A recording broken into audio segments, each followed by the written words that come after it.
ওয়ালহামদুলিল্লাহি রাব্বিল আলামিন। আলহামদুলিল্লাহ।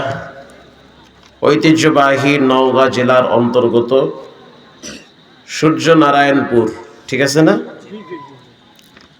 শাহপাড়া বাইতুল মামুর জামে মসজিদ কর্তৃক আয়োজিত উন্নতিকল্পে 21তম ইসলামী জলসার মোহতারাম সম্মানিত সভাপতি জনাব মোহাম্মদ শফিকুল ইসলাম বাবুল চৌধুরী সাহেব, সহ সভাপতি জনাব মোহাম্মদ জুবায়ের আল মাহমুদ মুকুট সাহেব, প্রবাসী আমেরিকা। আজকের মাহফিলের সম্মানিত প্রধান অতিথি জনাব MA মতিন সাহেব, অনেক অতিথিবৃন্দ আরও আছেন।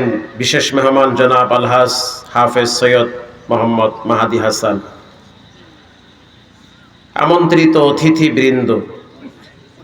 সবার নাম বলতে হবে না, বললে আবার দোষ হইবে নাই।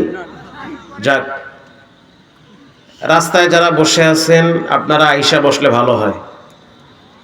বাবারা আসেন, একটু সামনে আইসা বসেন। একটু পরেই তো তবারক দিবে, বেশি না, আধা ঘন্টার ভিতরে দিয়ে দেবে ইনশাল্লাহ, টেনশনের কারণ নাই। সামনে আগায় বসেন, চিপায় চাপায় ফাঁকে ফোকে যারা আছেন সব চলে আসেন, চলে আসেন। আপনারা মেহমানদেরকে কদর করতে ভালোবাসেন। আমি দূর থেকে আসছি, মেহমান যদি খারাপও হয় তার কথা মানতে হয়। মেজবানের কষ্ট হইলেও মেহমান আবদার করলে সেটা রাখতে হয়, এটাই ভদ্রতার পরিচয়। কথা ঠিক না? দাঁড়ায় রয়েছেন, ভাই বসে আছেন, একটু আইসা বসেন, এখানে বসেন না এই জায়গায়, আর না হয় স্টেজে অনেক জায়গা ফাঁকা আছে, এখানে আইয়া বহেন। আবার জন্য এমন না হয় যে তবারকের সময় সব সিরাবিরা দৌড় মারছে, আমি কিন্তু ক্যামেরা সব ওইদিকে ঘুরামু। ওয়াজের টাইমে প্যান্ডেলে নাই, তবারকের টাইমে মোবারক সাহেব জুতা হালায়া দৌড় মারে, এটা যেন না হয়। সম্মানিত হাজিরিন, বক্সের আওয়াজটা আরো একটু দেন, আর না হয় অ্যাঙ্গেলে কানের দিকে দেন। আল্লাহ তাআলা আমাদেরকে চমৎকার পরিবেশে মনোমুগ্ধকর একটি জায়গায় আজকের এই মাহফিলে আসার তৌফিক দান করেছেন। প্রচণ্ড গরমকে উপেক্ষা করে আবার হঠাৎ আবহাওয়া নষ্ট হয়ে যায়, দুর্যোগপূর্ণ আবহাওয়া। সব কিছু মিলে আল্লাহ আপনাকে আমাকে দ্বীনের স্বার্থে, দ্বীনের মহব্বতে একজন মুসলিম হিসেবে কোরআন সুন্নাহ ভিত্তিক 2-4টা কথা আমলের নিয়াইতে শ্রবণ করার তৌফিক দান করেছেন, আসা এবং বসার সুযোগ করে দিয়েছেন। এজন্য সেই মহান রব্বে কারীমের দরবারে একদম পারফেক্ট সাউন্ড, এই মাঝখানে যেন কেউ না বসে, আবার এই সাউন্ডটা যেন আটকায় না রাখে। আল্লাহ তাআলা আসার তৌফিক দান করেছেন, এজন্য দিল থেকে আওয়াজ বড় করে সকলেই পড়ি আলহামদুলিল্লাহ।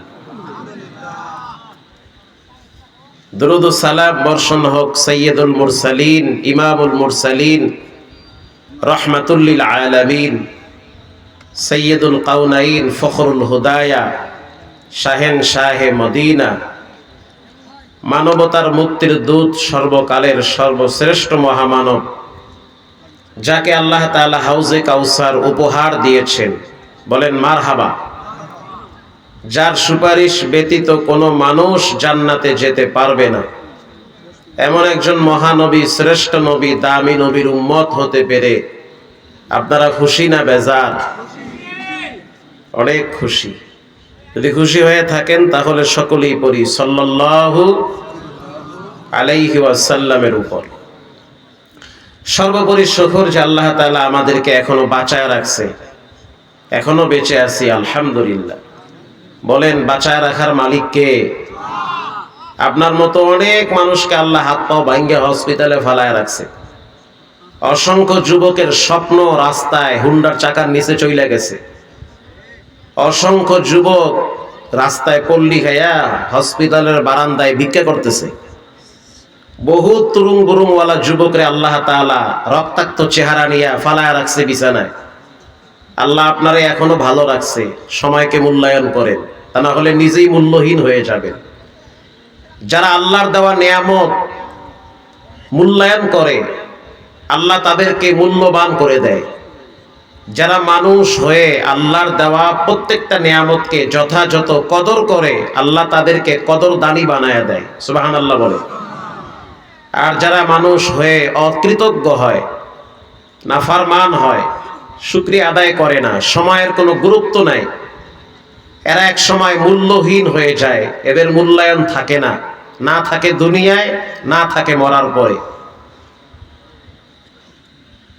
এই প্রসঙ্গে নবী করিম সাল্লাল্লাহু আলাইহি ওয়াসাল্লাম বিখ্যাত একটা হাদিস আপনারা জানেন, মুসলিম শরীফের হাদিস, ইগতানিম খামসান ক্বাবলা খামসিন শাবাবাকা ক্বাবলা হারামিক। আল্লাহর রাসূল 5টা নসিহত করেছেন, 5টা উপদেশ দিয়েছেন। গ্রহণ করলে দামি হবা, আর যদি গ্রহণ না করো, যদি এটাকে অবমূল্যায়ন করো, দূরু দূরু কইছে কইছে না কইছে না কইছে, এটা যদি গায়ে না লাগাও, তো টাইম মতো ঠিকই এই বিষয়গুলো তোমাকে কঠিনভাবে ব্যথিত করবে, কষ্ট দিবে। রাসূল বলেন, ইগতানিম খামসান ক্বাবলা খামসিন শাবাবাকা ক্বাবলা হারামিক। প্রথম নসিহত হলো, বুড়া হওয়ার আগে যৌবনটাকে মূল্যায়ন করো।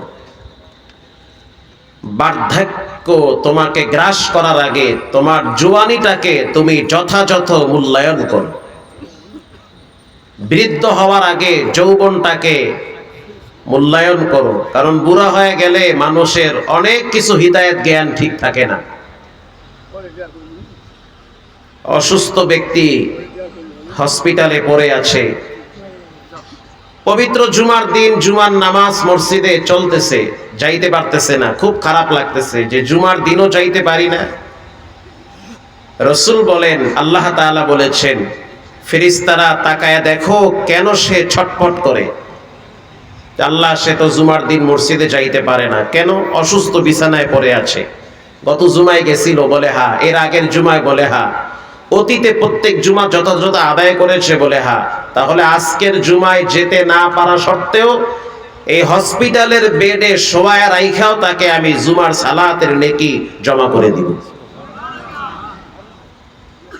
নামাজিওয়ালা মানুষ এতদিন মসজিদে যেতে পেরেছে, এখন যাইতে পারে না, কেন? বার্ধক্য তাকে কঠিনভাবে গ্রাস করেছে, বুড়া হয়ে গেছে, বিছানার থেকে উঠতে পারে না। আল্লাহ বলেন, ফেরেশতারা যখন যৌবন ছিল তখন কি টাইম মতো নামাজ পড়ছে? বলে হ্যাঁ পড়ছে। এখন মসজিদে কেন যাইতে পারে না? বলে বুড়া হয়ে গেছে, হাত পা ঢিলা হয়ে গেছে, চামড়া দুর্বল হয়ে গেছে, হাঁটতে পারে না। আল্লাহ তাআলা বলে, ফেরেশতারা লেখা দাও, মসজিদে যাওয়ার নেকি ঘরে শোয়া আমি দান করব।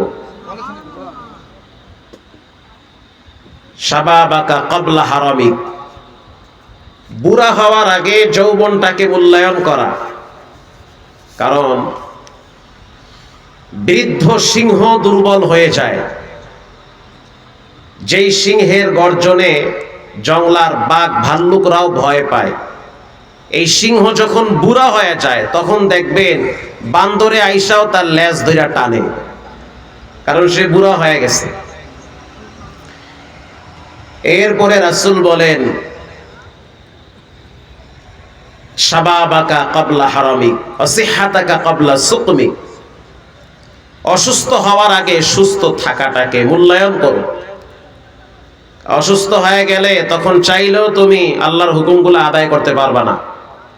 এখন শক্তি আছে, পায়ের গোড়াগিরা ঠিক আছে, টাইম মতো নামাজ পড়ো। যদি না পড়ো, হঠাৎ দেখবা আজরাইল পাও ভাঙ্গিয়া বিছানায় শোয়ায় রাখবে, চিল্লাইলে কানলেও মসজিদে আর যাইতে পারবা না। কথা ঠিক না ব্যাঠিক? সময় থাকতে সুস্থ থাকাটাকে নেয়ামত মনে করো। অসুস্থ হয়ে গেলে টের পাবা রাত দিন কত কষ্টে কাটে। বিছানায় প্রস্রাব করবা, বিছানায় আঁকবা, সাফ করার মতো কাউরে পাবা না, এমন সিচুয়েশন তৈরি হয়ে যেতে পারে। কত যুবক দেখলাম সুস্থ, হুন্ডার পিকআপ বাড়ায়া মাওয়ায় যাইতেছে ইলিশ খাওয়ার জন্য। কত স্বপ্ন, কত রং, পিছনে দেখি একজন ম্যাডামও বয়সে, সোজা রাস্তা দেখি বেহা বেহা করে চালায়। কথা ঠিক না ব্যাঠিক? অনেক রং লাগছে। কথা আছে না, মানুষ ভাবে একটা হয় আর একটা। মানুষ অনেক রকমের স্বপ্ন দেখে, কিন্তু সিদ্ধান্ত দেওয়ার মালিক কে? আল্লাহ তাআলা। মানুষ ভাবছে ঢাকার থেকে নৌকা আসবে, হাতি কুমড়ো আসার পরে বাস পল্টি খায়া নিচে পড়ে গেছে, সব শেষ। ঈদের আগের দিন রাত্রিবেলা ঢাকার থেকে এক ডাক্তার বগুড়ায় যাবে, এই যে দুপচাচিয়া যাবে, দুপচাচিয়া আছে না, যাবে সেখানে, বাড়ি তার দুপচাচিয়ায়। চাঁদের রাইতে বাড়ি যাইবে, কত স্বপ্ন, কত আশা, নতুন পাঞ্জাবি, নতুন কত সামগ্রী তার গাড়ির ভিতরে মজুদ করা। কিন্তু আল্লাহর সিদ্ধান্ত হলো বাড়ি যাওয়ার আগে কবরে যাওয়া লাগবে। গাড়ি অ্যাক্সিডেন্ট করে নিজেও মরল, মেয়েটাও মারা গেল গাড়ির ভিতরে। গাড়ি দুমড়ে মুচড়ে একেবারে ফুটবল হয়ে গেছে। গাড়ি কাইটা কাইটা লাশ বের করছে। একজন ডাক্তার যে নিজের জীবনের সর্বোচ্চ সিকিউরিটি নিয়ে চলে, অথচ সেই ডাক্তার বাড়ি যাওয়ার আগে কবরের যাত্রী হয়ে গেছে। মানুষ ভাবে একটা, রবের সিদ্ধান্ত হয় আর একটা। মানুষ চাইলে কিছুই হয় না, রব চাইলে সবই হয়। কথা ঠিক না বেঠিক? আমি কি কবরস্থানে ওয়াজ করবার লাগছি? এই কবরস্থানে আইছি নাকি আমি? আপনারা কি ঘুমায় গেছেন? না, কে কে ঘুমাইছেন তুই হাত তুলে আল্লাহকে দেখান। কি আপনারা ঘুমায় গেছেন নাকি?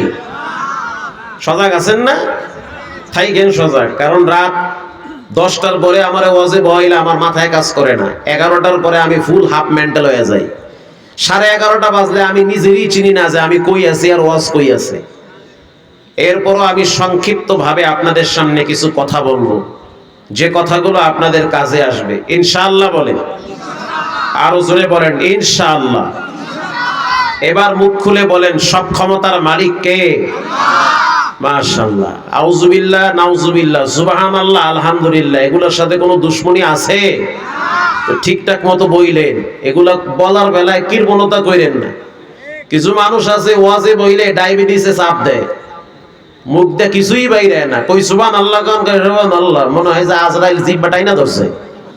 আবার এই মানুষগুলাই দেখবেন বেনামাজি নেতার পিছনে 1 কাপ চা 2টা বিড়ির জন্য মারকানিয়া রাস্তায় গাই মারে। কি চাচা ঠিক না বেঠি? চাচাই কইছো ঠিক কথা, আসলেই ঠিক। এটা কইলো ঠিক, না কইলো ঠিক কথা। এটা এখন এমন একটা যুগ পার করতেছি, কি ওয়াজ মাহফিল, ওয়াজের অর্ধেক শ্রোতা এশারের নামাজ না পড়াই বয়া থায়। কথা কর না কা? আবার পাক্কা নিয়ত করছে ফজর পড়ুম না, তবারক নিয়েই বাড়ি যাব। তবারক খাইয়া বিড়ি একটা ধরাইয়া ঠান্ডা মাথায় ঘুম দিবে, একেবারে 11টায় উঠবে।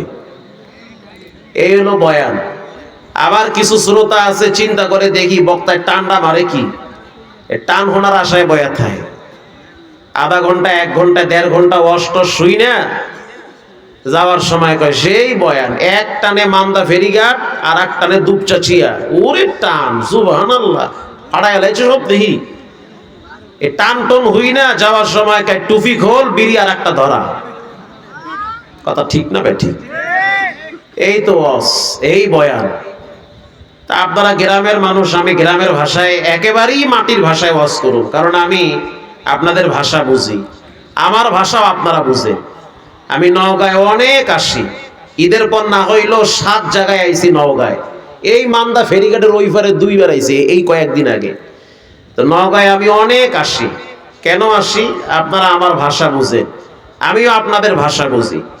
আপনারা উত্তরবঙ্গের মানুষ, আপনাদের মন মানসিকতা একটু হইলেও ভালো। যত পেঁচ গোস সব হইলো আমগো নোয়া খাইলার বরিশাল্লাগো ভিতরে। কি চাচা যে আইসা দিছে দেখি কেরে, কথা কি ঠিক না বেঠিক?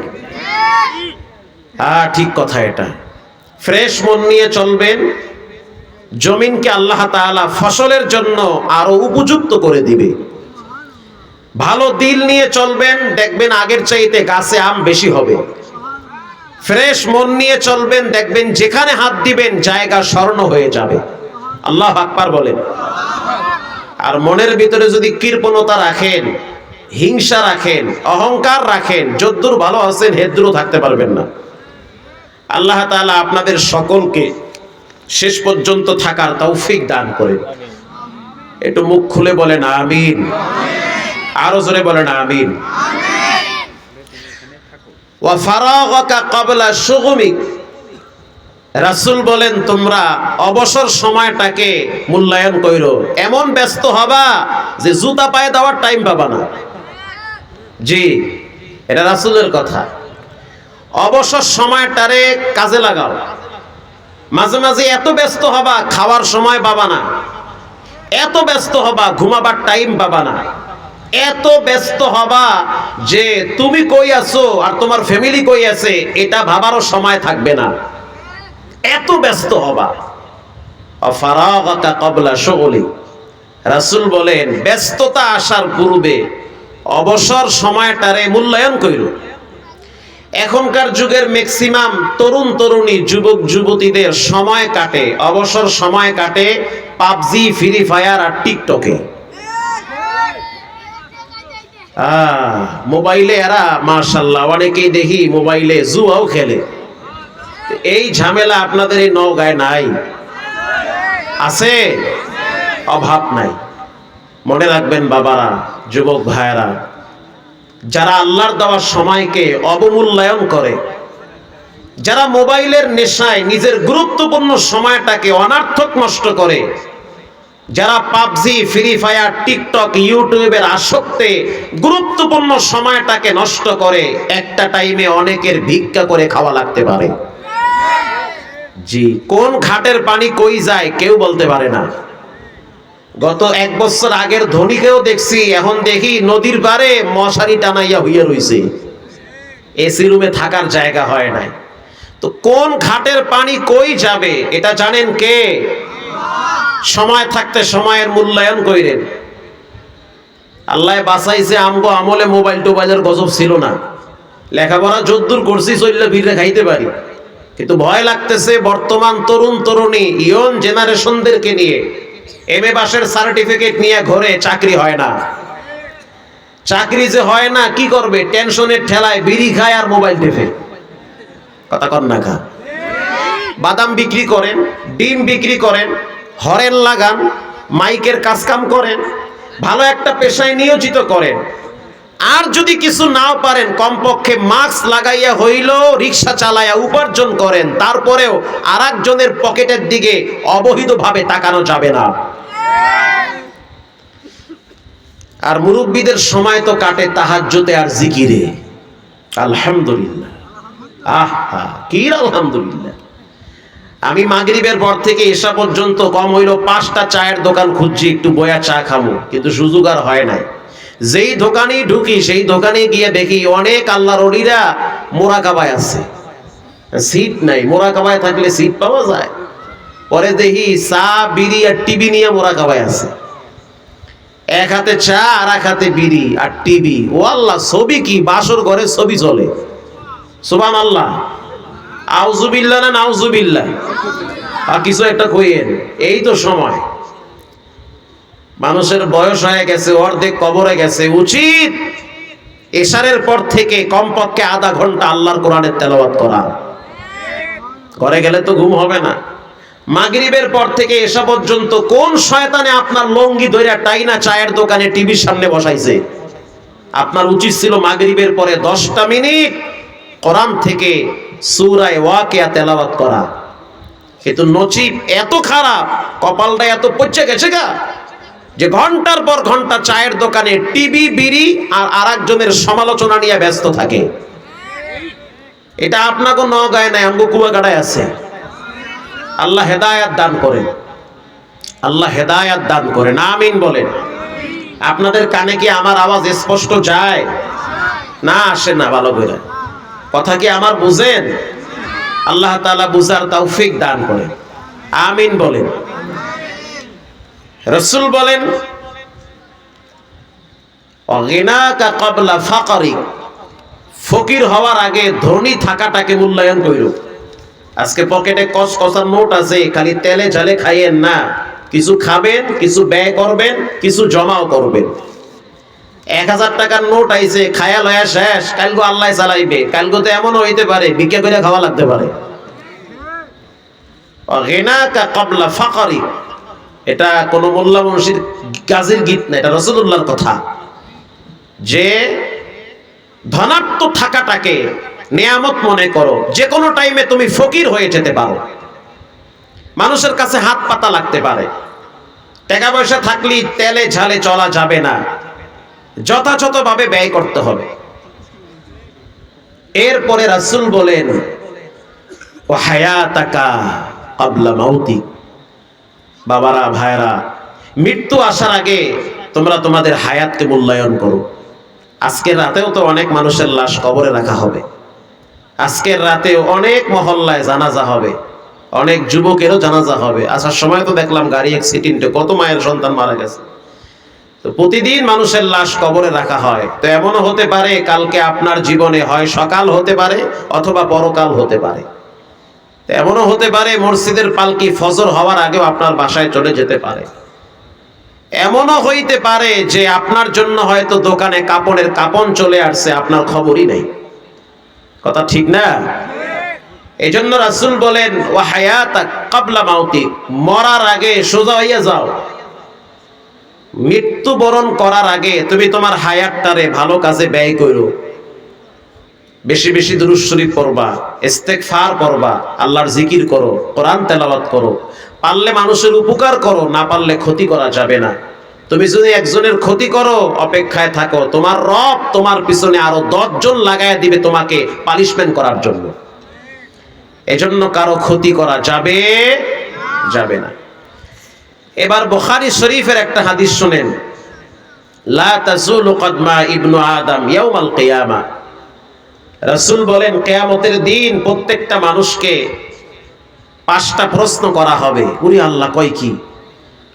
5 প্রশ্নের উত্তর না দেওয়া পর্যন্ত কির বক্তা আর কি মোল্লা মুন্সি, কি পিসাব আর কি শ্রোতা, সবগুলারে এক পায়ের তালুর উপরে খাড়া করায় রাখবে। এক চুল পরিমাণ মানুষ লড়তে পারবে না। আল্লাহু আকবার, জোরে বলেন। প্রত্যেকটা মানুষকে 5টা করে প্রশ্ন করা হবে। আপনাকেও করবে, আমাকেও করবে, এই হুজুরেরও করবে, এই হযরতদেরকেও করবে, সবাইকে প্রশ্ন করা হবে। প্রথম প্রশ্ন করা হবে আন উমরিহি ফিমা আফনা, বান্দা তোমাকে একটা লম্বা হায়াত দিয়েছি, তুমি কোথায় ব্যয় করলা? 15 বছর থেকে 40 বছর পর্যন্ত এই হায়াতটা কই ব্যয় করলা? উত্তর দিয়ে তারপরে তুমি সামনে আগাও। কি উত্তর আছে বলেন? সারাদিন চাকরি, ব্যবসা, ধান, ক্ষেত, আম, জাম এর নিয়েই ব্যস্ত। নামাজের ব্যস্ততা আপনার থাকে না, আপনি অনেক ব্যস্ত মানুষ। ছেলেমেয়ের জন্য এত করলেন, একটা টাইমে দেখবেন এই ছেলেমেয়েরাই তো আপনার জীবনের দুশ্মন হয়ে যাবে। রাসূল বলেন দ্বিতীয় প্রশ্ন হবে তুমি তোমার যৌবনটারে কোথায় ব্যয় করলা? 3 নম্বরের প্রশ্ন হবে কেমনে পয়সা কামাইলা, কিভাবে উপার্জন করলা, টাকা পয়সা কেমনে কামাইছো, যেমনে পারছো হেমনি কামাইছো না বৈধ অবৈধ দেখে কামাইছো? 4 নম্বরের প্রশ্ন হবে টাকা পয়সা কেমনে ব্যয় করলা, আমি তোমাকে যেই সম্পদ দিয়েছি এটা কোথায় ব্যয় করেছো, কার জন্য ব্যয় করলা? 5 নম্বরের প্রশ্ন হবে ওমাযা আমিলা ফিমা আমিলা, তোমাকে যতটুকুন জ্ঞান দিয়েছি অতটুকুন মানলা কিনা? এবার আপনারা বলেন 5 ওয়াক্ত সালাত আদায় করা এটা কার ফরজ? আরো জোরে বলেন। প্রত্যেকটা মুসলমানের উপরে, নরনারীর উপরে 5 ওয়াক্ত সালাত যথাযথভাবে আদায় করা সুন্নাত না ফরজ? ফরজ। এটা তুমি জানো? বলে হ্যাঁ জানি। তো কেন মানলা না? সুম্মা লাতুসআলুন্না ইয়াওমাইযিন আনিন নাঈম। রব্বুল আলামিন বলেন প্রত্যেকটা মানুষকে তার নিয়ামত সম্পর্কে প্রশ্ন করা হবে। যেমন দেখার জন্য দৃষ্টি শক্তি, চোখ দিয়েছেন কে? আল্লাহ পাক বলেন যে এই যে চোখ দিলাম, তোমাকে প্রশ্ন করা হবে যে চোখ দিয়ে তুমি কি দেখলা। প্রশ্ন করা হবে কান দিয়েছি কি শুনলাম। প্রশ্ন করা হবে জিহ্বা দিয়েছি, জিহ্বা লড়ায়া লড়ায়া তুমি কি পড়েছো। প্রশ্ন করা হবে, 3 বেলা খাবার খাওয়াইছি, এজন্য তুমি আল্লাহর পক্ষ থেকে কি শুকর আদায় করলা? হযরত ওমর রাদিয়াল্লাহু তাআলা আনহু হাদিসের কিতাবে আসছে, 3 দিন না খাইয়া 2টা খেজুর তার সামনে রাখা হইছে। 3 দিন না খাওয়ার পর 2টা খেজুর আর 1 গ্লাস পানি যখন হযরত ওমরের সামনে আনা হয়, হযরত ওমর 2টা খেজুর খাইলো, পানি পান করলো। আল্লাহর হাবিব বলল, ওমর শুনে নাও, এই 2টা খেজুর আর পানি সম্পর্কে রব্বুল আলামিন বিচারের ময়দানেও প্রশ্ন করবে। তোমাকে খেজুর দিলাম, পানি পান করাইলাম, এজন্য তুমি কোন নিয়ামতের শুকরিয়া আদায় করলা? আল্লাহু আকবার। তোমারে যে খেজুর খাওয়াইছি, পানি খাওয়াইছি, এজন্য তুমি এর বিনিময়ে তুমি আল্লাহর কি প্রশংসা করলা? প্রিয় ভাইয়েরা আমার, এজন্য রব্বুল আলামিন কোরআনের ভিন্ন এক আয়াতে বলেন, কুল ইন্না সালাতি ওয়া নুসুকি ওয়া মাহইয়ায়া ওয়া মামাতি লিল্লাহ।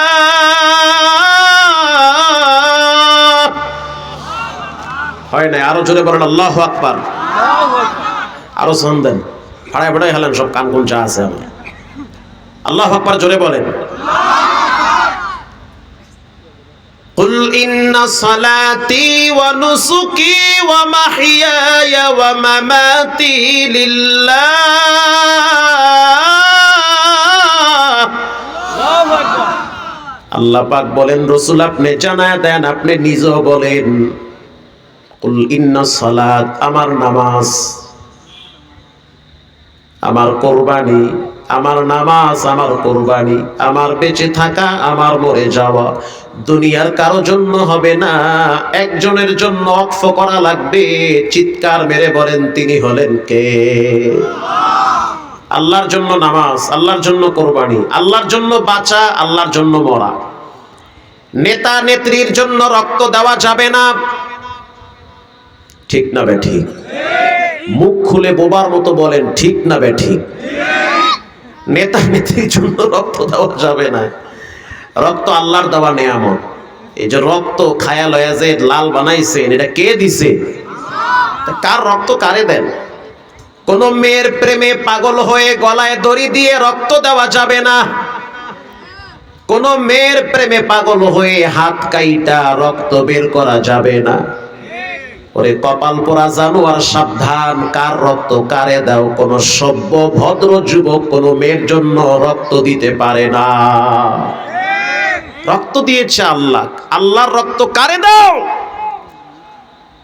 কারো জন্য কারো জীবন থেমে থাকে না। যে তোমাকে চায় না তাকে তোমার জীবনের কোনো প্রয়োজন নাই। আর ভালোবাসা যদি উতলায় ওঠে, ডাইরেক্ট সাহস নিয়ে মেয়ের বাবারে প্রস্তাব দাও যে আমি তোমার মেয়েরে বিয়ে করব। এইটা না পাইরা সিফায় সাফায় ফাঁকে ফোকে ঘোরো, এটা কোন ধরনের অভ্যাস? এটা তো কাপুরুষের পরিচয়। আমার কথা হলো, মেয়েদের পিছনে তুমি তোমার গুরুত্বপূর্ণ সময় কেন নষ্ট করবা? যোগ্যতা অর্জন করো, টাকা পয়সা কামাই করো, ক্যারেক্টার ভালো করো। আবার বলি, যোগ্যতা অর্জন করো, টাকা পয়সা কামাই করো, ক্যারেক্টারকে সুন্দর করো।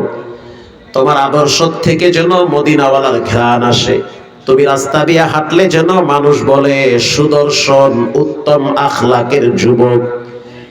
ওর চরিত্রের ভিতরে কোনো ব্যাড ক্যারেক্টার নাই। চরিত্র ভালো, আদর্শ ভালো, রক্ত ভালো, ব্যবহারও ভালো। যোগ্যতা অর্জন করো, তোমার মেয়ে খোঁজা লাগবে না। মেয়ের বাড়িতে গিয়া তোমার খোঁজা লাগবে না। তোমার ব্যবহার আর আদর্শ আর যোগ্যতা দেখে হাজারো মেয়ের বাবারা তোমারে খুঁজবে। জি, সবাই এখন পজিশন দেখে, লাইন মারবে তোমার লাগে, আর টাইম মতো বিয়ে বইবে টাহাওয়ালার লাগে। তুমি কোন ছাতা মাতা? তোমার গুণা ধরার টাইম আছে? তুমি তো আগার ঘরের মগা, তুমি তো নিজেরই চিনো না। মা বাবার মুখে হাসি ফুটাও, টাকা পয়সা কামাই করার জন্য শক্ত হয়ে মাটিতে দাঁড়াও। আল্লাহু আকবার বলেন। লেখাপড়া করো, ব্যবহারটারে সুন্দর বানাও। তোমার চমৎকার ব্যবহার দেখে মহল্লার অনেক বাবারা তার মেয়েকে দেওয়ার জন্য প্রস্তুতি গ্রহণ করবে। তুমি কেন মেয়েদের পিছনে ঘুরবা? তোমার পিছনে ঘুরবে, কারণ ভালো জিনিস পাওয়ার জন্য ঘোরা লাগে। কথা কন না কা? ঢাকা শহরের অলিতে গলিতে দেখছি ভালো গরুর দুধ পাওয়া যায় না। একজনের দেখলাম ফর্ড নিয়া 3 মাইল দূরে হাইটে গিয়া দুধ কিনতে গেছে। এত দূরে গেছেন কা? যেমন করবো কি, পুরা বাজারে দুধ যা আছে সব বুড়িগঙ্গার পানি। এজন্য ভালো জিনিস কিনতে গেলে অনেক দূরে যাওয়া লাগে। ওয়া মাহইয়ায়া ওয়া মামাতি লিল্লাহি রাব্বিল আলামিন।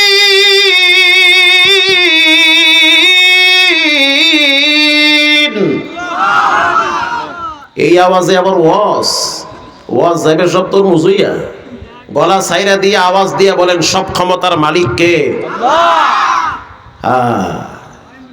সুন্দর করে আওয়াজ দিবেন, আল্লাহু আকবার, সুবহানাল্লাহ, আলহামদুলিল্লাহ, এগুলো যেন বইলা হাতকারে স্ট্রং বানাইবেন। আর নাইলে আজরাইল যখন চিপ দিবে গ্যাও হয়ে যাবেন, কেরে মুখ দিয়ে কিছুই বাইরেবে না তখন। এবার বলেন, সব ক্ষমতার মালিক কে? আপনার বেঁচে থাকা, আপনার মরে যাওয়া দুনিয়ার কারো জন্য হবে না, এমনকি মায়ের জন্য মরা যাবে না, বাবার জন্য মরা যাবে না, কারো জন্য কারো জীবন দেওয়া যাবে না। জীবন যার দিতে হবে তার। চট্টগ্রাম এক মাহফিলে গেলাম।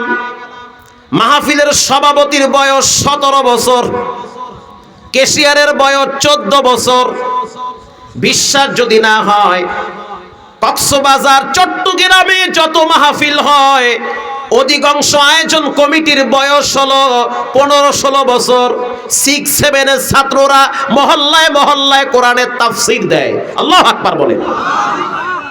আব্দুল্লাহ আলামিন ভাইরে জিজ্ঞেস করেন, তিনি তো প্রায় কক্সবাজার যায়। আমি না হইলেও বছরে 30 বার যাই কক্সবাজারে মাহফিলে। ওয়ালে ওয়ালে লেখা দেখি, জমিন যার আইন চলবে তার। বলেন, এই জমিনের মালিক কে? জমিন যার আইন চলবে তার। এই বয়ান যখন আমি জুমার দিন দিলাম, চাকরি আমার অর্ধেক গেছে। আমার নামেও কিন্তু মামলা আছে আল্লাহর দয়ায়। আমি যেখানে জুমা পড়াই সব মাতাওয়ালারা, 12 কুতুবের আড্ডাখানা। জুমার দিন মুসল্লি হয় 9-10 হাজার। এখন না হয় জায়গায় বেগায় ওয়াজ করি, হে না তো আমার ঠিকই মেডিসিন দেওয়া লাগে, বুঝতে হবে। তা আমার একদিন এনএসআইয়ের সদস্য বলে, আপনার নাম তো লিস্টিতে আছে, কেন? আমার অপরাধ কি? আমি তো মিষ্টি বয়ান করি, সুর দিয়ে ওয়াজ করি। মিষ্টি বয়ানের ঠেলায় মানুষের হওয়াই হেলাই আমি। মিষ্টি বয়ানের ভিতরে কার আবার তিতা লাগলো? আপনি একদিন বয়ানে সাইদি সাহেবের জন্য দোয়া করছিলেন, এটা আপনার বড় অপরাধ। দ্বিতীয় অপরাধ হলো, আপনি বলেছেন জমিন যার আইন চলবে তার। তাহলে দেশ চালায় কারা? আমি বলছি, দেশ যারাই চালাক না কেন, প্রত্যেকটা মানুষের দিলের ভিতরে থাকতে হবে জমিনের মালিক যিনি, আইন চলবে তার। আস্তে বলবেন না, জোরে বলেন, ঠিক না ব্যাঠিক? কোরআনের ভিন্ন এক আয়াতে রব্বুল আলামিন বলেন, وَمَنْ لَمْ يَحْكُمْ بِمَا أَنزَلَ اللَّهُ فَأُولَئِكَ هُمُ الْفَاسِقُونَ।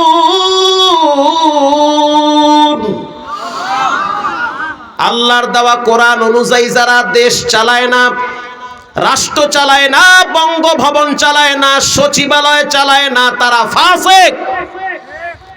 আল্লাহর দেওয়া বিধান অনুযায়ী যারা দেশ চালায় না, ইসলাম তারে পরিপূর্ণভাবে দেশে কায়েমের জন্য চেষ্টা করে না, আল্লাহ বলেন তারা মানুষ না, তারা হলো জালেম।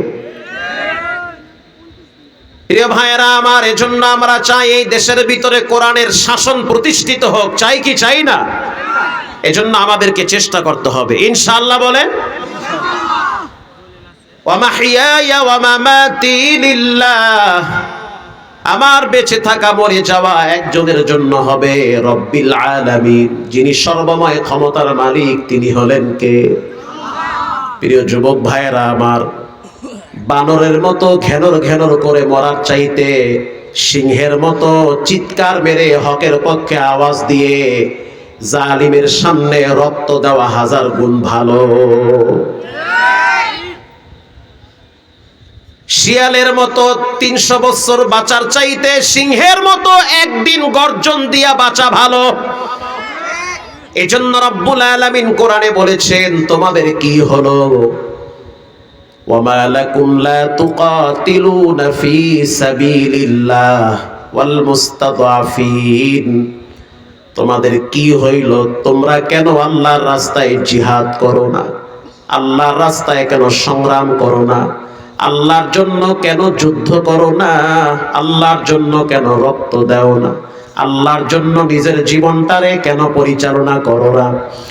ওয়ামা লাকুম লা তুকাতিলুনা ফি সাবিলিল্লাহ, পেটের চিন্তা, দলের চিন্তা, নেতা নেত্রীর চিন্তা বাদ দাও। চিন্তা করা লাগবে জমিন যার, হুকুম চলবে তার। ওয়াল মুস্তাদআফিনা মিনার রিজাল ওয়ান নিসাই ওয়াল উইলদানিল্লাযীনা ইয়াকুলুনা রাব্বানা, তোমাদের কি হইল? তোমরা আল্লাহর জন্য জিহাদ করো না, অথচ মাজলুম নারীরা চিৎকার মেরে বলে আমাদেরকে বাঁচাও। ফিলিস্তিনের বাচ্চারা বলে আমাদেরকে বাঁচাও, আমরা একবেলা খাবারের জন্য যুদ্ধ করি। দুর্বল পুরুষগুলা বলে আমাদের হাতে অস্ত্র নাই, খাইতে গেল বোম মারে, ঘুমাইতে গেল গুলি করে, রাত দিন একাকার হয়ে গেছি। ওয়াল মুস্তাদআফিনা মিনার রিজালি ওয়ান নিসাই ওয়াল উইলদান, আল্লাহ পাক বলেন তাদের কান্নার আওয়াজ কি তোমাদের কানে যায় না? তাদের চিৎকারের আওয়াজ কি তোমাদের কর্ণে কহরে পৌঁছে না? তাদের আর্তনাদ তোমাদের কলিজার ভিতরে কি বিদ্ধ হয় না? বসে থাকার সময় নাই, যদি ডাক আসে আবার নাস্তিকদের সাথে যুদ্ধ করে রক্ত দেওয়া লাগবে। ওয়াল মুস্তাদআফিনা মিনার রিজালি ওয়ান নিসাই ওয়াল উইলদান ইয়াকুলুনা রাব্বানা আখরিজনা মিন হাযিহিল ক্বরিয়া, সেই মাজলুম বাচ্চারা, ছোট ছোট বাচ্চারা, দুর্বল অসহায় নারীরা, যাদের থাকার ঘর নাই, যারা ঘুমাবার মতো কোনো খাট পায় না, যারা ঘাস খায়া নিজের পেট চালায়, যারা নিজের সতীত্বকে রক্ষা করতে পারে না, জালেমরা তাদের উপরে অত্যাচারের স্টিম রোলার চালাইতেছে, তারা চিৎকার মেরে আল্লাহরে বলে রব্বানা আখরিজনা মিন হাযিহিল ক্বরিয়াতিয যালিমি আহলুহা ওয়াজআল লানা মিন লাদুনকা ওয়ালিয়্যান ওয়াজআল লানা মিন লাদুনকা নাসীরা।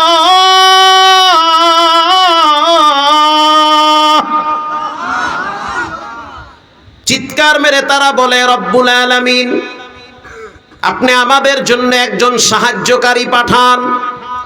হে যুবক, তোমার রক্ত থেকে তো হযরত আলীর ঘ্রাণ বের হওয়ার কথা, তোমার রক্ত থেকে তো হাসানের ঘ্রাণ আসার কথা, তোমার রক্ত থেকে তো হযরত আমির হামজার শহীদ হওয়ার ঘ্রাণ আসার কথা। তুমি তো খালিদ বিন ওয়ালিদের সন্তান, তুমি তো ওমরের সন্তান, তুমি বানরের মতো ঘ্যানর ঘ্যানর না করে সিংহের মতো গর্জন দিবা। আল্লাহর জমিনের দিকে যদি কোনো নাস্তিকরা চোখ রাঙ্গায়া তাকায়, পরিষ্কার জানায়া দাও, কোরআনের বিরুদ্ধে, ইসলামের বিরুদ্ধে, রাসূলের বিরুদ্ধে যদি কেউ কোনো বাজে কথা বলে, সেই যেই দলের লোক হোক না কেন, জিহ্বা টেনে ছিঁড়ে ফেলতে হবে। রব্বানা আখরিজনা মিন হাযিহিল ক্বরিয়াতিয যালিমি আহলুহা, আজ যদি তোমার বোনটারে বেঈমানেরা বন্দী করে রাখে তোমার কেমন লাগবে? আজ যদি তোমার সন্তানটারে পায়ের ভিতরে শিকল লাগাইয়া জেলখানায় বাঁধে কেমন লাগবে? আজ যদি তোমার ঘরের উপরে বোম পড়ে তোমার কেমন লাগবে? সারা পৃথিবীর মুসলমান হলো একটা বডির মতো, কাজাসাদিন ওয়াহিদ। পৃথিবীর যে কোনো প্রান্তে কোনো মুসলমান যদি আক্রান্ত হয়, ব্যথা পায়, গুলিবিদ্ধ হয়, তুমি কেন সেই ব্যথায় ব্যথিত হও না? যদি না হও তাহলে তুমি এখনো মুসলমান হতে পারো নাই। কারণ রাসূল বলেছেন সারা দেহের যতগুলো অঙ্গ আছে কাটা দিয়ে খোঁচা মারলে মাথায় লাগে, হাতে বিদ্ধ হইলে আরেক হাতে টের পায়। সারা পৃথিবীর মুসলমান হলো একটা দেহের মতো। ভারতের মুসলমান যদি কষ্ট পায় আমাদেরও কলিজায় রক্তক্ষরণ হয়। কথা কন না কা নাকি হিজল হয়ে গেছেন কা আপনারা? এখানে পৃথিবীর কোন প্রান্তে কোন মুসলমান যদি ব্যথা পায়, কষ্ট পায়, সেই ব্যথায় তোমারও ব্যথিত হওয়া লাগবে। এটা মুসলমানের বৈশিষ্ট্য, মুসলমানের চরিত্র। মুসলমান একার চিন্তা করতে পারে না, মুসলমান চিন্তা করে 250 কোটি মুসলমান যদি কোথাও খারাপ থাকে আমিও তখন খারাপ থাকি। এজন্য শহীদি মৃত্যুর কামনা করা, শহীদি তামান্না দিলে ধারণ করা। মৃত্যু একদিন হবে, মরণ থেকে কেউ বাঁচতে পারবে না। ওয়াজাআত সাকরাতুল মাউত, মৃত্যুর যন্ত্রণা বড় কঠিন। একটা টোকা মারলে তো দেহের ভিতরে খবর হয়ে যায়, একটা কাটা বিদ্ধ হইলে কলিজায় রক্তক্ষরণ হয়। মাছ যদি আপনারে আল দেয়, ট্যাংরা মাছ যদি আপনারে ঘাই মারে, সারা রাত ঘুমাইতে পারেন না। জাহান্নামের আগুন কেমনে সহ্য করবেন? দুনিয়ার আগুনে আপনি 10 সেকেন্ড আঙ্গুল লাগাইতে পারবেন না, তাহলে জাহান্নামের আগুন কেমনে সহ্য করবেন রে যুবক? সাবধান। আল্লাহ রাব্বুল আলামিন বলেন, যারা নাফরমান হয়ে কবরে যায়, যারা আল্লাহর সাথে দুশমনি করে কবরে যায়, আল্লাহর অকৃতজ্ঞ হয়ে যারা কবরে যায়, তাদের শাস্তি কেমন হবে? তাদের শাস্তি হবে এমন ভাবে, কুল্লামা নাফিজাত জুলুদুহুম বাদদালনাহুম জুলুদান গায়রাহা লিয়াযুকুল আযাব। আল্লাহ পাক জাহান্নামের আগুনে যখন তাকে ছেড়ে দিবে, নামাজ পড়ছো করি নাই, হালাল খাইছো খাই নাই, তো করছো কি? যাও জাহান্নামে যাও। মোটা শিকল দিয়া যখন পায়ে বাঁধা হবে, সুম্মা ফি সিলসিলাতিন যারউহা 70, আল্লাহু আকবার বলেন। 70 হাত শিকল নিয়ে যখন পায়ের ভিতরে বাইধা দিবে, এরপরে যখন জাহান্নামে ফালাবে, জাহান্নামের আগুন যখন তার চামড়ায় লাগবে, আল্লাহ পাক বলেন চামড়ায় লাগার সাথে সাথে চামড়াটা খইসা পড়ে যাবে। কুল্লামা নাফিজাত জুলুদুহুম বাদদালনাহুম জুলুদান গায়রাহা লিয়াযুকুল আযাব। চামড়া যখন খইসা পইরা যাবে, সে চিৎকার মারবে, রব্বুল আলামিন আমারে বাঁচাও। আল্লাহ পাক বলবে না ফরমান তোর সাথে কোনো কথা নাই।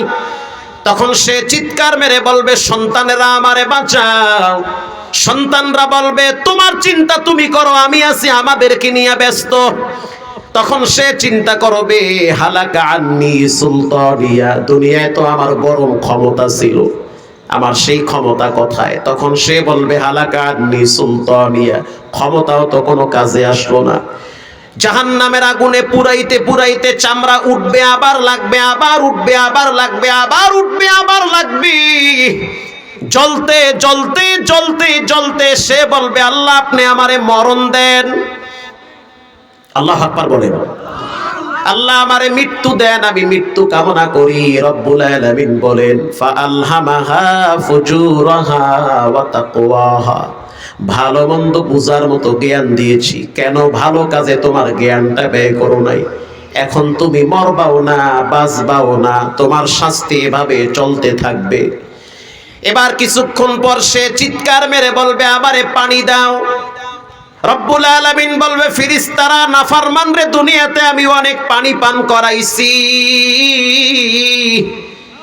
গেলাসের পর গেলাস পানি খাওয়াইছি, মিষ্টি পানিও খাওয়াইছি, নরমাল পানিও খাওয়াইছি, আবার পানির ভিতরে চিনি দিয়া ট্যাং লাগায়া শরবত বানাইয়াও খাওয়াইছি, আবার আমের জুস খাওয়াইছি, আঙ্গুরের জুস খাওয়াইছি। গরমের দিন যখন অস্থির হয়ে যেত, তখন রং বিরঙ্গের মিষ্টি ফল খাওয়াইয়া বান্দার কলিজাটা ঠান্ডা বানাইছি। এত নিয়ামত তারে দিলাম, বহুত গেলাস তারে পানি পান করাইছি, এখন আর পানি পান করানো যাবে না। ফেরেশতারা বলবে, এখন কি পান করাবো? আল্লাহ অর্ডার করবে, রক্ত আর পুষ পান করা। এই খবিসের মুখ দিয়া গরম রক্ত আর পুষ পান করাও। যখন রক্ত আর পুষের গেলাস তার মুখের সামনে দিবে, চিৎকার মেরে বলবে রব্বুল আলামিন গন্ধ আসে, খাইতে পারি না। আল্লাহ পাক বলবে ফেরেশতারা জোর কইরা খাওয়াও, খাওয়াইতে থাকো। এবার যখন তারে রক্ত আর পুষ পান করাবে, করার সাথে সাথে পায়খানার রাস্তা দিয়া নারী ভুঁড়ি পচে বের হয়ে যাবে। প্রিয় বাবারা, আবার যুবক ভাইয়েরা, আবার জাহান্নামের আগুন থেকে যদি বাঁচতে চান তাহলে শহীদি মৃত্যু কামনা করা লাগবে। আল্লাহু আকবার বলেন। যার অন্তরে শহীদ হওয়ার তামান্না নাই সে মুনাফিকদের কাতারে থাকবে। প্রিয় ভাইয়েরা আমার, আল্লাহর রাসূল বলেন সুম্মা উখিয়া সুম্মা উক্তাল। আল্লাহ যদি আমারে জীবন দেয়, আবার যদি আমাকে শহীদ করা হয়, আবার যদি আমারে মরণ দেয়, আবার যদি শহীদ করা হয়, তারপরেও আমি আল্লাহর জন্য মরতে চাই, শহীদ হইতে চাই। কারণ যাকে শহীদ করা হয়, শহীদদের জান এমন ভাবে বের করা হয়, পায়ের ভিতরে যদি মশায় কামড় দেয় যেই পরিমাণ ব্যথা পাওয়া যায়, এর চেয়ে অল্প ব্যথায় শহীদের জান বের করা হয়। সুবহানাল্লাহ বলে। আপনাদের কি কষ্ট হইতেছে নাকি? প্রিয় ভাইয়েরা আমার, এবার শহীদদের ব্যাপারে আল্লাহ কোরআনে কি বলেন শুনেন। ولا تحسبن الذين قتلوا في سبيل الله أموات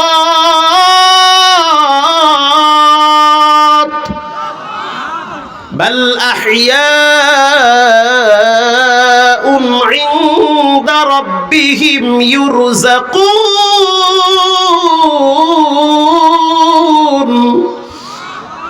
আল্লাহর জন্য যারা মরে শহীদ হয় তাদেরকে মৃত বলবে না, তারা জীবিত।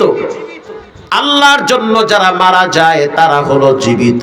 তাদের কবরে টাইম টু টাইম খাবার পৌঁছায় দেয় কে? এবার আসেন বুখারী শরীফের হাদিস, রাসূল বলেন যারা শহীদ হয় তাদেরকে 6টা ফজিলত দেওয়া হয়, 6টা মর্যাদা দেওয়া হয়। মরণ তো একদিন হবে, হয় ঘরে, না হয় চায়ের দোকানে, না হয় আগুনে, না হয় পানিতে, যে কোনো সময় মৃত্যু হবে। তবে দিলের ভিতরে তামান্না রাখতে হবে আমার মৃত্যুটা যেন শহীদি মরণ হয়। যারা আল্লাহর রাস্তায় শহীদ হয় তাদের প্রথম ফজিলত, আল্লাহর রাসূল বলেন শহীদের রক্ত মাটিতে পড়ার সাথে সাথে তার পিছনের সব গুনাহ আল্লাহ ডিলিট করে দেয়, মাফ করে দেয়। আপনারা মনে হয় খুব বেজার হয়ে গেছেন হইলে, তাহলে সুবহানাল্লাহ যেমনে কইছেন মনে হইতে আছে আজকে দুপুরও ভাত খান নাই। শহীদের রক্ত যখন মাটিতে পড়ে আল্লাহ তাআলা শহীদের পিছনের সব গুনাহ মাফ করে দেয়। মাশাআল্লাহ, সুবহানাল্লাহ। বড় দিই একটু বাইরে গেছে এখন আবার। আল্লাহর রাসূল বলেন শহীদের মর্যাদা এত বেশি, পৃথিবীর মানুষের জান যখন বের করা হয় তখন অনেকেই ভয়তে পায়খানা করে দেয়, অনেকে প্রস্রাব করে দেয়। যখন রুহুটা বের হয় তখন হাত পা নাড়াচাড়া করে, কলিজার পানি শুকায়া যায়। যুবক ভাইয়েরা আমার, শহীদি তামান্না দিলে ধারণ করো, কারণ গাজওয়ায়ে হিন্দের ঘ্রাণ পাওয়া যাইতেছে। গাজওয়ায়ে হিন্দের ঘ্রাণ পাওয়া যাইতেছে। বেঈমানদের সাথে মুসলমানদের একটা তুমুল লড়াই হবে। আল্লাহু আকবার বলেন। তবে মনে রাখতে হবে সেই যুদ্ধে মুসলমানদের রক্ত হাঁটু পর্যন্ত আসবে, তারপরেও মুসলমানরা বিজয় অর্জন করবে। কানা দাজ্জাল চলে আসবে, বিড়ি খাওয়া পাটি সোজা হয়ে যান। কানা দাজ্জাল আসবে, দাজ্জালের এক হাতে জান্নাত আর এক হাতে জাহান্নাম থাকবে। আর যদি আপনার ভিতরে ঈমান থাকে দেখে বুঝতে পারবেন এ হলো দাজ্জাল। দাজ্জাল মানুষকে মারতে পারবে, প্রথমবার মারবে, দ্বিতীয়বার জীবিত করবে, এরপরে আর মারতে পারবে না। দাজ্জাল বলবে তুমি আমারে খোদা মানো, যখন আপনি বলবেন না মানি না, তখন দাজ্জাল আপনারে মাইরা ফেলাবে। যখন মারবে তার আগ মুহূর্ত বলবে যে আমি কিন্তু তোমারে মাইরা আবার জীবিত করুম, তাহলে কি বিশ্বাস করবা যে আমি রব? সে বলবে ঠিক আছে দেখি কেমনে মারো।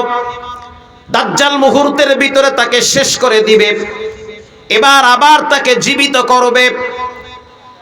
যারা ইমানদার সারা বুঝে ফেলাবে যে এ তো জীবিত করেছে, দ্বিতীয়বার মারতে পারবে না। আল্লাহু আকবার। দ্বিতীয়বার একটা টোকাও দিতে পারবে না। এখন আপনি যদি ডরের ঠেলায় আজ্ঞা দেন যে একবার তো মাইরা আমারে ভূত বানাইছে, এইবার না জানি কি করে, আর যদি আপনি ইমানদার হন তখন বুঝতে পারবেন এ তো দাজ্জাল, এ আমারে মারছে, দ্বিতীয়বার মারতে পারবে না। ওর এক হাতে জান্নাত আর এক হাতে জাহান্নাম থাকবে। চোখের পলকে মাশরিক থেকে মাগরিব সফর করতে পারবে। মনে রাখতে হবে দাজ্জালের আবির্ভাব হবে সেই ফিলিস্তিনের কোণা থেকে। ওখানে একটা পাহাড় আছে, সেই পাহাড়ের চিপার ভিতরে ইমাম মাহদী দাজ্জালকে জবাই করবে। আল্লাহু আকবার। ইমাম মাহদী একেবারে নিকটে চলে আসছে। এই যুবকরা তৈয়ার হয়ে যাও, যে কোনো টাইমে বেঈমানদের সাথে যুদ্ধের ডাক চলে আসতে পারে। যার যা কিছু আছে শহীদ হওয়ার জন্য ঝাঁপিয়ে পড়তে হবে। প্রিয় ভাইয়েরা আমার, আল্লাহর রাস্তায় যারা শহীদ হয় তাদের দ্বিতীয় মর্যাদা, বুখারীর হাদিস, রাসূল বলেছে আল্লাহর রাস্তায় যারা মরে তাদের দ্বিতীয় মর্যাদা হলো রব্বুল আলামিন তাদের জানটারে এমন ভাবে বের করবে তার যেন কষ্ট না হয়। একটা মশায় যখন কামড় দেয়, ওই কামড়টা আপনার কাছে যতটা সহনীয় যন্ত্রণা মনে হয়, তার চেয়ে অল্প যন্ত্রণা দিয়ে আপনার জান বের হবে। শহীদের ৩ নম্বর মর্যাদা শুনে নেন। আল্লাহর রাসূল বলেন, পৃথিবীর মানুষ শুনে নাও, আল্লাহর রাস্তায় যারা শহীদ হয় তাদের কবরের ফিতনার থেকে আল্লাহ হেফাজত করে। তার মানে কবরের মাটি তাকে চাপ দিবে না, ফেরেশতারা তাকে প্রশ্ন করবে না যে তুমি কেমন আছো, কি অবস্থায় আছো। আল্লাহর রাসূল বলেন, কেউ যদি গুনার ময়লা নিয়ে কবরে যায়, আল কবরু রাউযাতুম মিন রিয়াজিল জান্নাহ আও হুফরাতুম মিন হুফারিন নার। কবর কারো জন্য জান্নাতের বাগান, কারো জন্য জাহান্নামের গর্ত। শুধু তাই না, হাদিস শরীফে আসছে রাসূলুল্লাহ 2টা হাত উঁচা করে দেখাইছে, ও কবর পথের যাত্রীরা শুনে নাও, মরা তো লাগবে। কবরের মুদ্দারদের চিৎকারের আওয়াজ যদি তুমি শুনতা, ব্যবসা বাণিজ্য চাকরি করতে পারতা না। নাফরমানদের চিৎকারের আওয়াজ পশু পাখি শুনতে পায়, তুমি শুনতে পাও না, কারণ তোমারে আল্লাহ শুনাইলে দুনিয়াদারি করতে পারবা না। এজন্য কবরের নাফরমানদের চিৎকারের শাস্তির আওয়াজ দুনিয়ার জীব জানোয়ারেরা শুনতে পায়। আল্লাহর রাসূল বলেন, যারা ঈমান হারা হয়ে, বদ্দিন হয়ে, নাস্তিক হয়ে, আল্লাহর নবীর দুশমন হয়ে যারা কবরে যায়, রাসূল 2টা হাত উঁচা করে একটা আরেকটার ভিতরে ঢুকায়া দিছে। আল্লাহু আকবার, জোরে বলেন। স্পষ্ট হাদিস, রাসূলুল্লাহ 2টা হাত উঁচা কইরা ঢুকায়া দিছে আর বলতে আছে, মুআজ ইবনে জাবাল, এই যে 2টা হাত একটা আরেকটার ভিতরে প্রবেশ করালাম, ঠিক তেমনি ভাবে যারা নাফরমান হয়ে কবরে যাবে, 2 পাশের মাটি এমন জোরে চাপ দিবে, 2 পাশের পাজরের হাড্ডি ভেঙে একটা আরেকটার ভিতরে প্রবেশ করবে। নাউজুবিল্লাহ বলেন। আল্লাহর রাসূল বলেন, কেউ যদি শহীদ হয়, কেউ যদি শহীদ হয়ে যায়, তাহলে রব্বুল আলামিন তার কবরটারে নূরে আলোকিত করে দিবে। কবরের আযাব থেকে সে নিরাপদ থাকবে।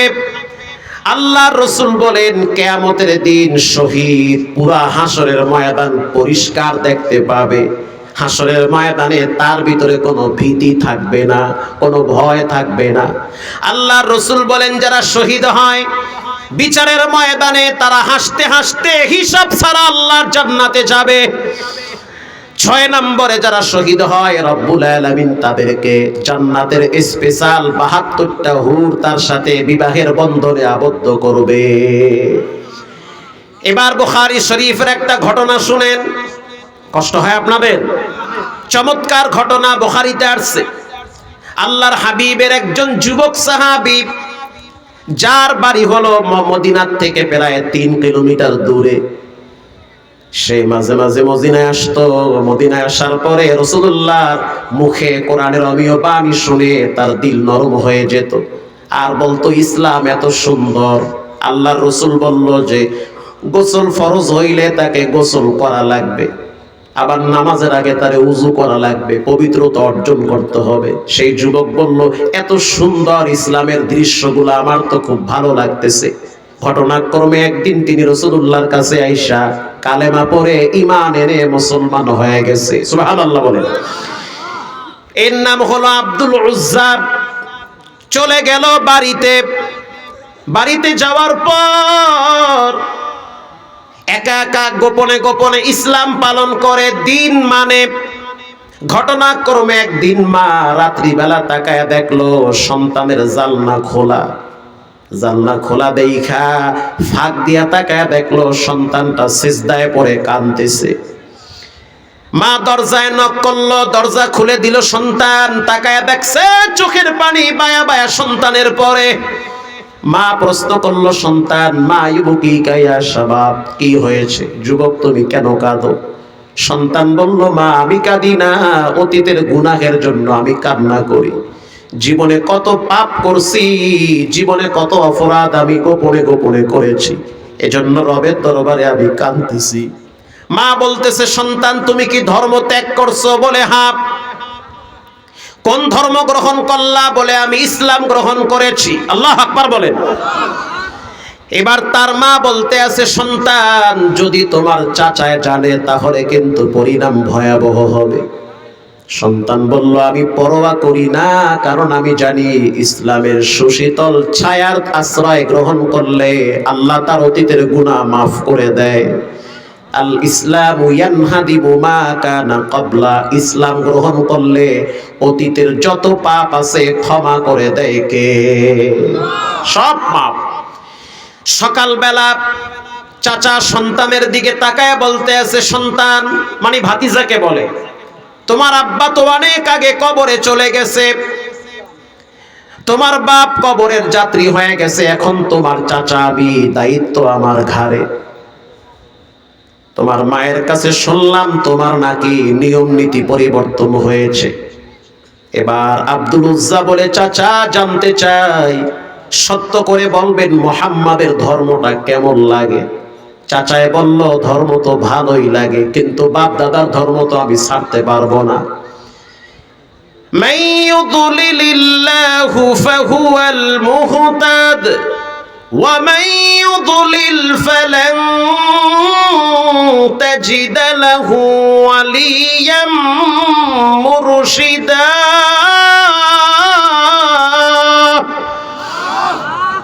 বলেন, হেদায়েতের মালিক কে? কাউরে যদি আল্লাহ হেদায়েত থেকে দূরে সরায়া দেয়, তার কাছে ভালো জিনিস ভাল লাগবে না, খারাপটাই ভাল লাগবে। এবার চাচা বলল, ধর্ম ইসলাম ভালো, কিন্তু আমি এটা গ্রহণ করতে পারবো না, তুমিও পারবা না। যুবক বলতে আছে, চাচা যত কষ্ট হোক আমি ইসলাম গ্রহণ করছি, এটাকে ছাড়তে পারবো না।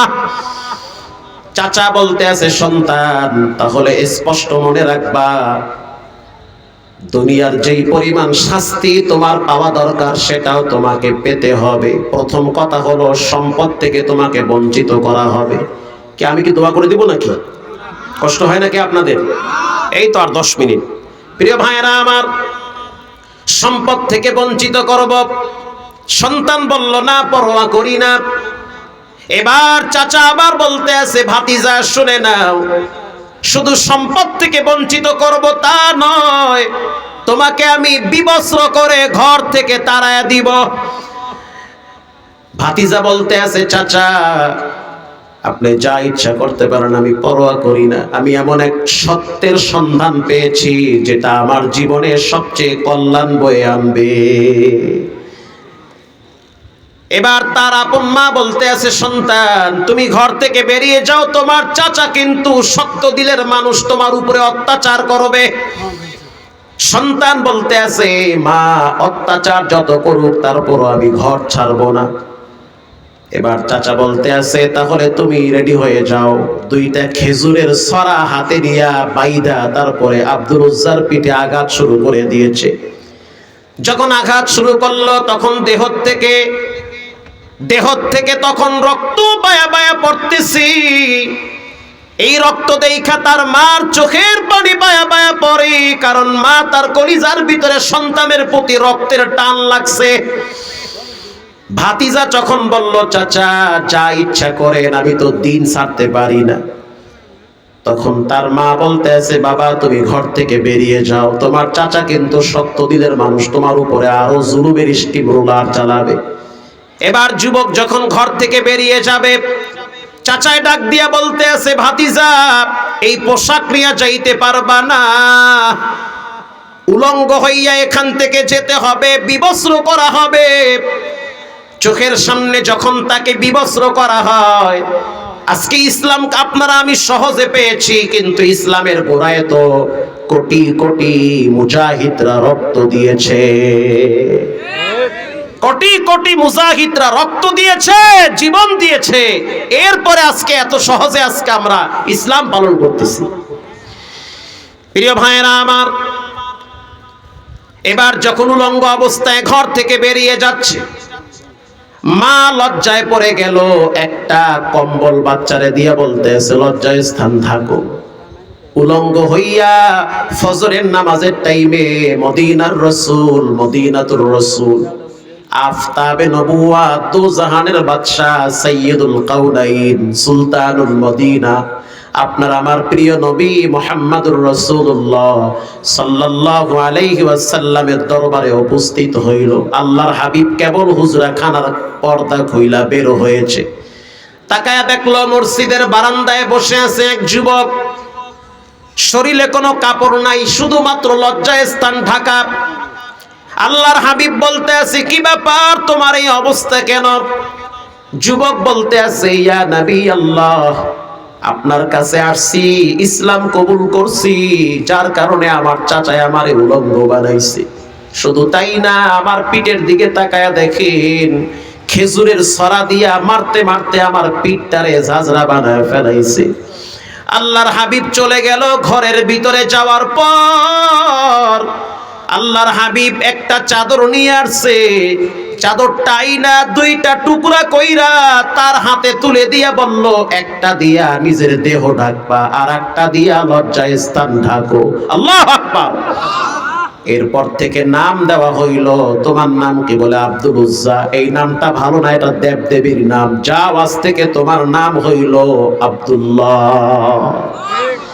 আজ থেকে তোমার নাম আব্দুল্লাহ, সাথে লকব দেওয়া হইল জুলবিজাদাইন।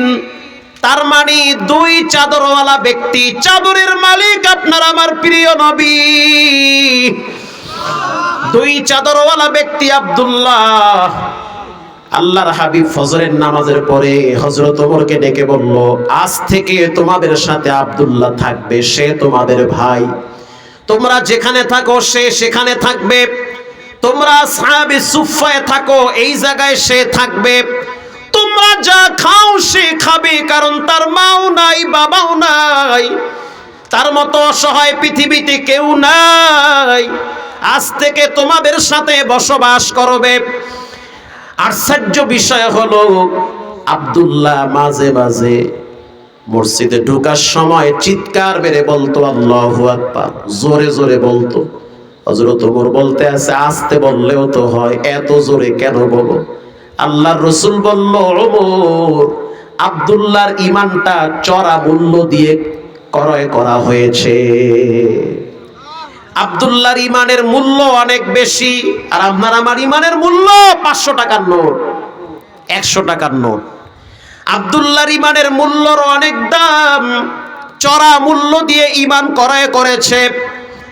কারণ রব্বুল আলামিন কোরআনে বলেছেন, ইন্নাল্লাহা আশতারা মিনাল মুমিনিনা আনফুসাহুম ওয়া আমওয়ালাহুম বিআন্না লাহুমুল জান্নাহ ইউকাতিলুনা ফি সাবিলিল্লাহি ফায়াকতুলুনা ওয়া ইউকতালুন।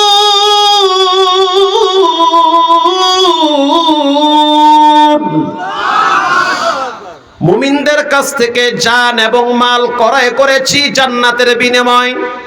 তার মানে আমার জান মাহমুদুল হাসান তোমার বাবার জান না, জান আল্লাহর, তোমার মাল আল্লাহর, তোমার জান এবং তোমার মাল জান্নাতের বিনিময় খরিদ্দার একজন, তিনি হলেন কে?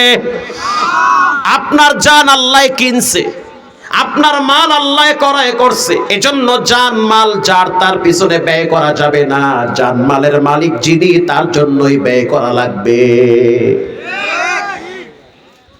আল্লাহর হাবিব বলল, ওমর ওরে চিৎকার মাইরা আল্লাহু আকবার বলতে দাও। এবার আমি দেখব কার গলায় কত আওয়াজ আছে। কোন কণ্ঠে জড়তা রাখবেন না, ফুল ভলিউম বাড়ায় দিয়া স্পষ্ট আওয়াজে গলা ছেড়ে দিয়ে বলেন আল্লাহু আকবার। হযরত ওমর রাদিয়াল্লাহু তাআলা আনহু বলল, ঠিক আছে, তুমি এখন থেকে জোরে জোরে আল্লাহর নামের তাকবীর দিবা। কারণ মুমিনদের তাকবীরের আওয়াজ শুনলে বেঈমানদের কলিজার ভিতরে কম্পন শুরু হয়। মুসলমানদের কাছে যদিও অত্যাধুনিক কোনো অস্ত্র নাই, কিন্তু দাদা বাবুদের সামনেও যদি আল্লাহু আকবারের তাকবীরের আওয়াজ দেন, দাদা বাবুদের ধুতি খুলে পড়ে যাবে। তাকবীরের আওয়াজের পাওয়ার এত বেশি। আল্লাহর রাসূল বলল, তাকবীর দিতে দাও, কারণ তার তাকবীরের পাওয়ার বেশি। আল্লাহু আকবার বলেন। হযরত ওমর রাদিয়াল্লাহু তাআলা আনহু বলতে আছে, যুবক ঠিক আছে, তাকবীর লাগাও, নারায়ে তাকবীর। মানে বলিষ্ঠ কণ্ঠে যুবকের তাকবীরের আওয়াজ। ঘটনাক্রমে কিছুদিন পরে তবুকের ময়দানে যুদ্ধে যাওয়ার দামামা বেজে উঠছে। আল্লাহু আকবার বলেন। যুদ্ধে যাওয়ার জন্য কে কে তৈয়ার আছো, রেডি হয়ে যাও। 30,000 সাহাবীরা ঐক্যবদ্ধ হয়েছে, আমরা জীবনটারে আল্লাহর জন্য ওয়াকফ করে দিলাম। 30,000 মুজাহিদরা ঐক্যবদ্ধ গ্রহণ করেছে, তারা প্রতিজ্ঞাবদ্ধ হয়েছে আমরা রোমানদের সাথে যুদ্ধ করব। আর এই যুদ্ধের সেনাপতি হলো মুহাম্মদুর রাসূলুল্লাহ সাল্লাল্লাহু আলাইহি ওয়াসাল্লাম। আল্লাহর হাবিব চাদর বিছায়া দিছে। আপনাদের কষ্ট হয়? এই 10 মিনিট আল্লাহর হাবিব চাদর বিছায়া দিছে। যার যা কিছু মনে চায় দান করো, কারণ রোমানদের সাথে যুদ্ধ হবে, ব্যয়বহুল খরচ আছে না নাই? মজার ঘটনা হলো, হযরত ওমরের টাকা পয়সা বেশি ছিল। হযরত ওমর রাদিয়াল্লাহু তাআলা আনহু অনেকগুলা সম্পদ রাসূলের সামনে নিয়ে আসছে। আর হযরত ওমরের সব সময় ঈর্ষা ছিল আবু বকরের সাথে, সব সময় কম্পিটিশন করত নেকের মাধ্যমে। আবু বকরকে ঠকানো লাগবে আমলের মাধ্যমে। আল্লাহু আকবার বলে। কিন্তু আবু বকরের মর্যাদা এত বেশি, নবীর পরে যার মর্যাদা সবচেয়ে বেশি তিনি হলো হযরত আবু বকর। আল্লাহর হাবিব একদিন আকাশের দিকে তাকায় বলতে আছে, মুসলিমের হাদিস, আয়েশা রাদিয়াল্লাহু তাআলা আনহাকে বলে, আসমানের যতগুলা তারা ওমরের ততগুলা নেকি। আয়েশা রাদিয়াল্লাহু তাআলা আনহার মনটা খারাপ হয়ে গেছে, মনে করছে আমার আব্বার নাম বলবে, দেখি আরেকজনের নাম কয়, তাও আবার সতীনের বাপের নাম। হাফসা রাদিয়াল্লাহু তাআলা আনহার বাবার নাম, আরো জ্বালা পোড়া। আল্লাহর হাবিব বুঝতে পারছে তার মনটা খারাপ। আল্লাহর হাবিব বলতে আছে, আয়েশা শুনে নাও, আসমানের যতগুলা তারা ওই পরিমাণ নেকি হযরত ওমরের, কিন্তু মনে রাখবা তোমার বাবা আবু বকর বাদে। আবু বকরের হিজরতের এক রাতের আমল যদি এক পাল্লায় করা হয়, সারা পৃথিবীর সবার আমল আর এক পাল্লায় করলেও আবু বকরের সমান হবে না। চেরাবে মসজিদে মেহরাব মিম্বর, আবু বকর ওমর ওসমান হায়দার। আল্লাহর হাবিবের সামনে হযরত ওমর মাল নিয়ে আসছে, আলী নিয়ে আসছে, ওসমান নিয়ে আসছে, আবু বকর নিয়ে আসছে। সবাই সামনে বসা, হযরত আবু বকর পিছনে বসা। আল্লাহর হাবিব প্রশ্ন করলো, ওমর তুমি কি নিয়ে আসছো? বলে সব নিয়ে আসছি। আলী কি নিয়ে আসছো? বলে এটা নিয়ে আসছি। কিন্তু আবু বকরের বেলায় রাসূলুল্লাহ এমনটা বলেন নাই। আল্লাহর রাসূল বলেন, আবু বকর তুমি ঘরে কি রেখে আসছো? তার মানে হইল তুমি তো এমন ব্যক্তি পারো না তোমার কলজারা বাইর করে আল্লাহর রাস্তায় ব্যয় করতে, ঘরে কি রাখতে আসছো? হযরত আবু বকর বলে, ঘরে আমার কিছুই নাই, আল্লাহ এবং তার রাসূলকে আমার ঘরে রাইখা আসছি। ইন দি মিন টাইমে একজন মহিলা দুধের বাচ্চা নিয়ে নবীর সামনে দাঁড়ায় গেছে।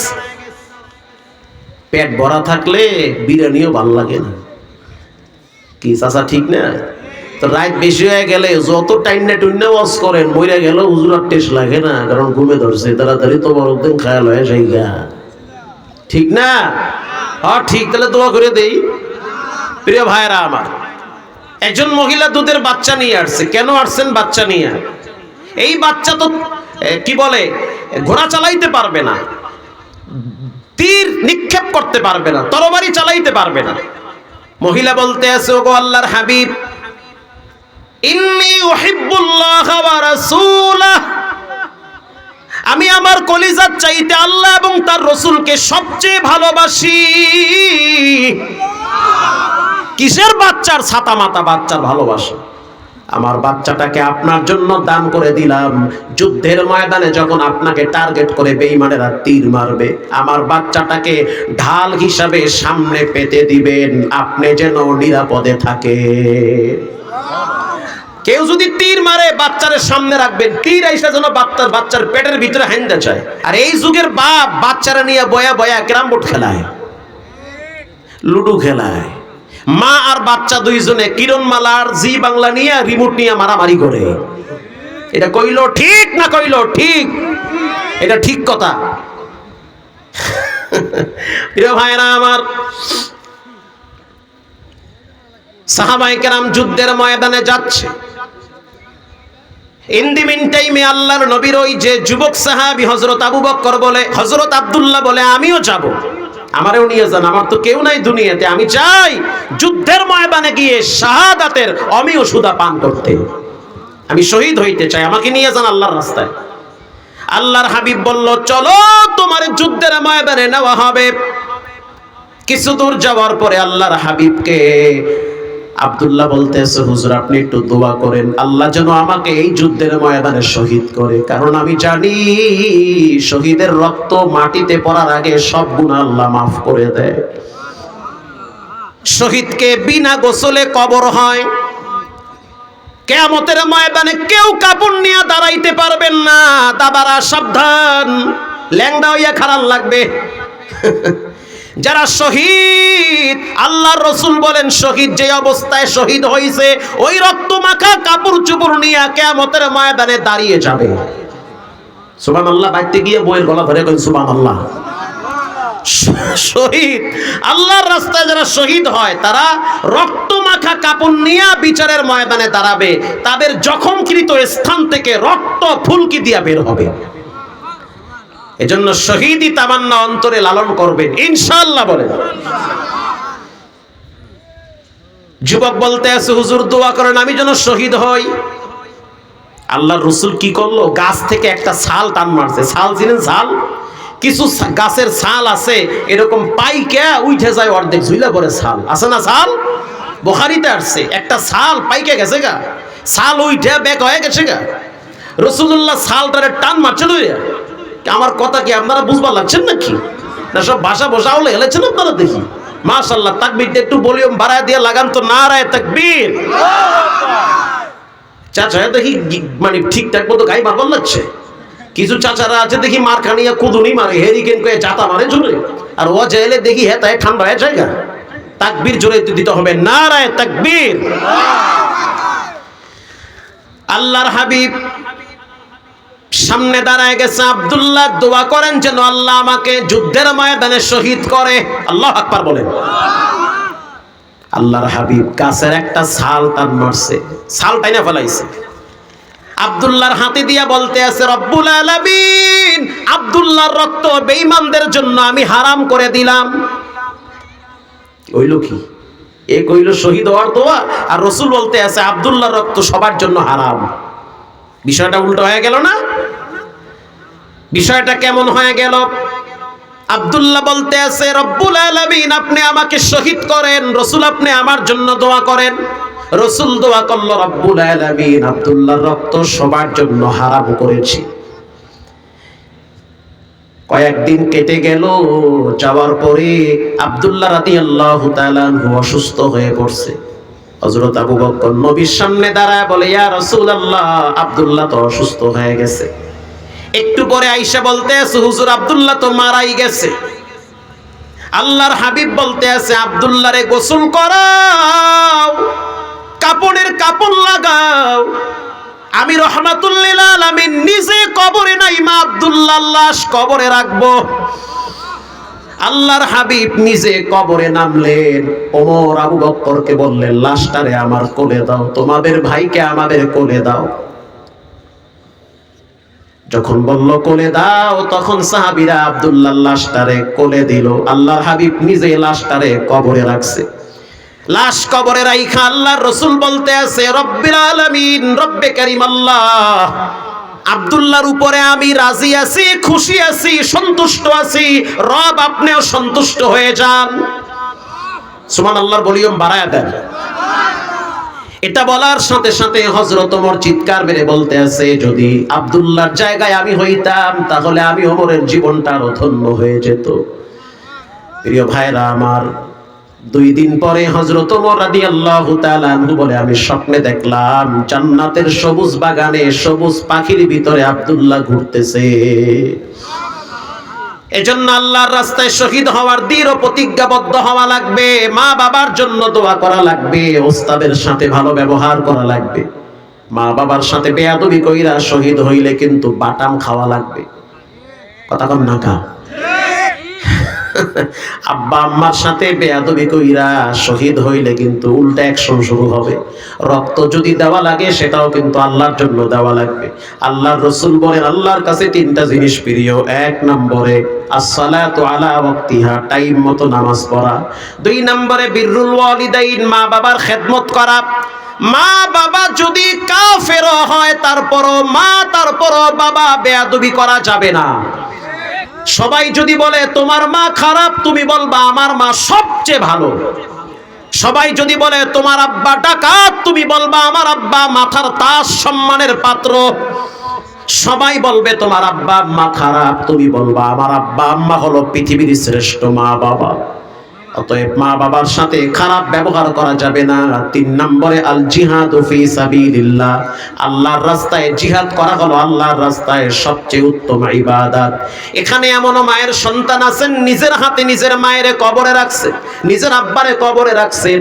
এই পুরা প্যান্ডেলের ভিতরে এমন কোন মায়ের সন্তান আছেন যে আজ থেকে পাক্কা নিয়ত করবেন, জীবনে কোনোদিন নামাজ ছাড়বো না, হারাম খাবো না, আব্বা আম্মার সাথে বেয়াদবি করবো না। দিলটা যদি ভালো থাকে, তওবার নিয়াইতে 2টা হাত আল্লাহকে দেখায় দাও। নারায়ে তাকবীর, হাত সোজা করেন। আয় আল্লাহ, এই হাতগুলা জীবনে একবার খানায় কাবার কালো গিলাফের সাথে লাগায়া দেন। জীবনে একবার রাসূলুল্লাহর রওজার পাশে দাঁড়ায়া সালাম দেওয়ার তৌফিক দেন। জোরে বলেন আমিন। মসজিদের জন্য